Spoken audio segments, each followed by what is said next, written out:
ট্রাম্পের গ্রিনল্যান্ড দখলের হুমকির প্রতিক্রিয়া জানিয়েছেন অঞ্চলটির প্রধানমন্ত্রী। গ্রিনল্যান্ড বিক্রির জন্য নয় এমন স্পষ্ট বার্তা দিয়েছেন তিনি। যদিও এ নিয়ে মিশ্র প্রতিক্রিয়া জনমনে, তবে ট্রাম্পের হুমকির প্রভাব অঞ্চলটির আসন্ন নির্বাচনে পড়বে বলে আশঙ্কা বিশ্লেষকদের।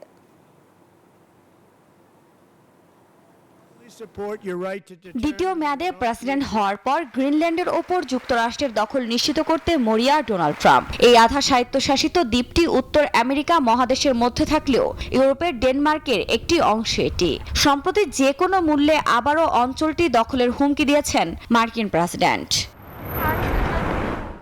এরই মধ্যে গ্রিনল্যান্ডকে যুক্তরাষ্ট্রের অংশ করতে চাওয়ার ট্রাম্পের অবস্থান প্রত্যাখ্যান করেন দ্বীপাঞ্চলটির প্রধানমন্ত্রী।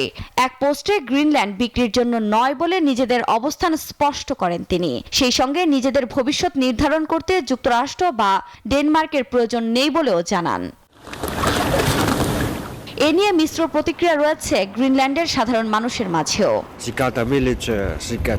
ডোনাল্ড ট্রাম্পের সেনাবাহিনী, খাবার সবকিছু আছে। তিনি গ্রিনল্যান্ডের কথা ভাবছেন, আর ডেনিশের নয়। আমাদের সাহায্যের প্রয়োজন। ডেনমার্কের অধীনে গ্রিনল্যান্ড খুবই স্বাধীন। আমাদের নিজস্ব জীবনযাত্রার সম্পদ আছে। আমরা যদি যুক্তরাষ্ট্রের অংশ হই, তাহলে আমাদের জীবনযাত্রার অনেক সম্পদ কমে যাবে। এতে মূল্যস্ফীতিও অনেক বেড়ে যেতে পারে।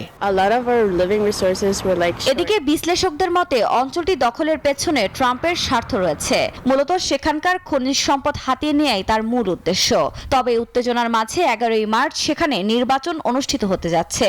ট্রাম্পের এই হুমকির প্রভাব নির্বাচনেও পড়বে বলে আশঙ্কা রাজনৈতিক বিশ্লেষকদের। আফরিন মৌ, নিউজ 24।